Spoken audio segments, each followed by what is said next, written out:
Halo guys, welcome back to my channel. Kali ini gue datang dengan video terbaru. Oke teman-teman, jadi di video kali ini gue akan ngebahas iOS jadul yang ternyata masih sangat worth it untuk dipakai di tahun 2025 dan mungkin bahkan sampai 2 tahun ke depan teman-temannya. Nah, jadi di sini kita akan ngebahas iOS 15 yang ada di iPhone 7 Plus gue ini teman-temannya. Dan kenapa masih worth it? Ini alasannya guys ya. Let's go.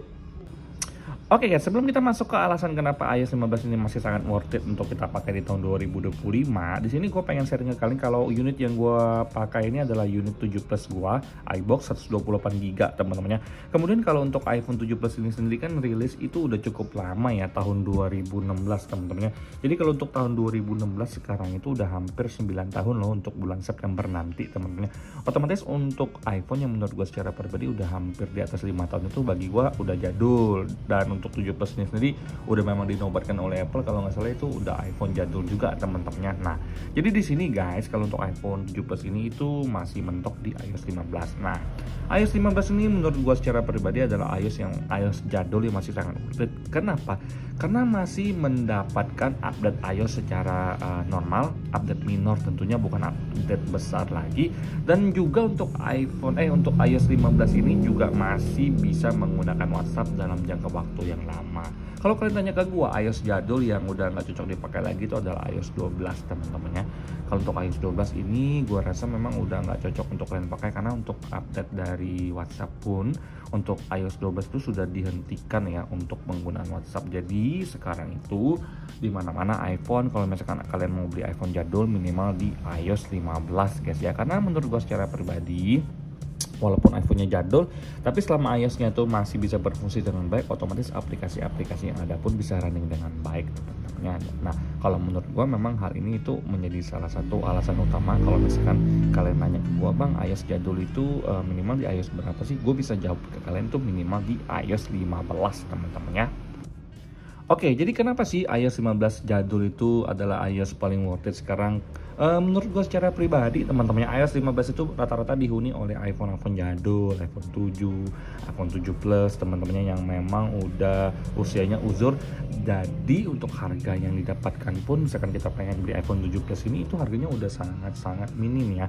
Kalau untuk iPhone 7 Plus gue ini maksimal 2 juta harganya karena ini tuh X iBox 128GB dan full set teman-temannya. Nah, jadi kalau misalkan kalian dapetin iPhone jadul dengan iOS jadul juga minimal di iOS 15 karena di iOS 15 rata-rata iPhone-nya kan udah rendah banget harganya. Dan buat kalian yang pengen pindah dari Android ke iPhone, gue memang merekomendasikan kalian minimal untuk pakai iPhone 7 Plus lah. Kalau enggak ya ada budget sedikit, cobalah iPhone 8 Plus pelan-pelan. Tapi gue secara pribadi iPhone 7, iPhone 8 gue suka loh teman-temannya karena memang untuk optimalisasi pemakaiannya masih cocok loh di tahun 2025 ke atas ini teman-teman ya. Nah, di sini kalian bisa lihat sendiri kalau untuk sistem iOS-nya di 1584 ini itu kalau untuk di 7 Plus gue tuh di angka 8,19 GB, jadi 8 GB-an teman-temannya. Jujur lumayan gede, tapi memang sesuai dengan kualitas yang diberikan. Jadi kalau misalkan kalian menggunakan iPhone jadul yang ada di iOS 15, gue rasa kalau untuk segera buka sosial media, kalian bikin konten-konten sederhana di Instagram, di TikTok, di Reels, itu lancar jaya teman-temannya. Dan kemudian kalau untuk main games ringan itu masih bisa di iOS 15 ini. Tapi di sini kalau misalkan untuk main game berat, karena untuk iOS 15 ini sendiri mengikuti iPhone jadul, gue rasa untuk game-game berat itu seperti iPhone 7 Plus ini itu udah nggak sangat cocok teman-temannya. Bahkan untuk iPhone 8 Plus pun gue bisa bilang itu udah nggak boleh cocok untuk main game berat. Tapi kalau misalkan untuk optimalisasi maksimalnya, iOS 15 ini adalah iOS terendah yang memang bagus banget menurut gue secara pribadi teman-temannya. Jadi di sini teman-teman kalau misalkan gue pengen baca berita, gue pengen main game ringan di sini, semuanya itu sebenarnya lancar-lancar aja, tidak ada permasalahan sama sekali teman-temannya. Nah, contohnya kalau misalkan gua pengen baca berita nih teman-temannya. Nah, ini kita setting dulu nanti saja. Ini kita langsung baca berita aja, simpan. Kemudian kita di sini fitur lengkap lagi teman-temannya. Nah, ini kita cari topiknya dulu.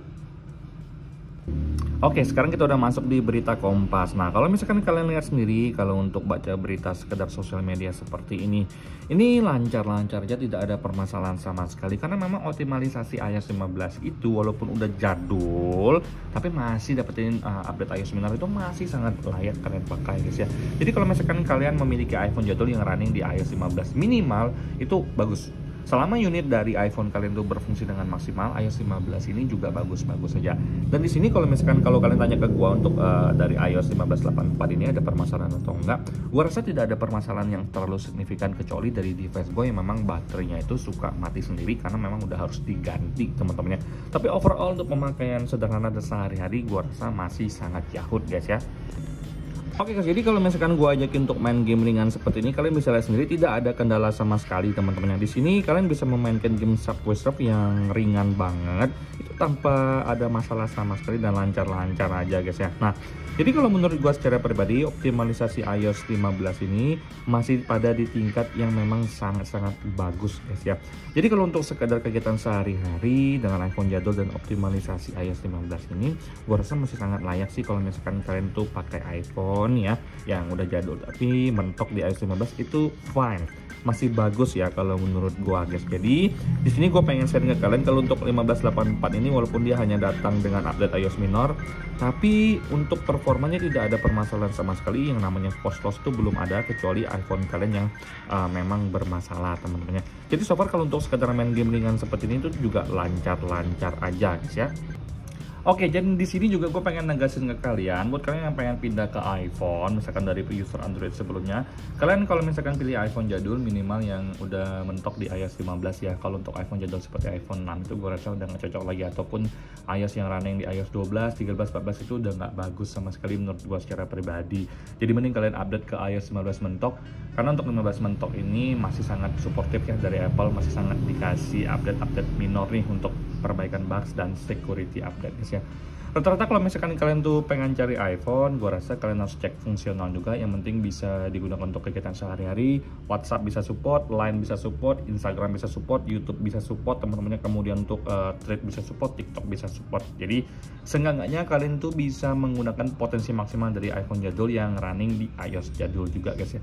Jadi kalau untuk iPhone 7 Plus ini dengan duet iOS 15.8.4 gue rasa memang masih sangat yahut sih di tahun 2025. Tapi kalau untuk gaming berat jangan coba-coba teman-teman ya. Oke, sekian yang bisa gue share ke kalian tentang iOS jadul yang masih worth it di tahun 2025. Semoga kalian mendapatkan sedikit informasi dari video gue yang sederhana ini. Sampai jumpa di video selanjutnya. Happy weekend, bye bye guys.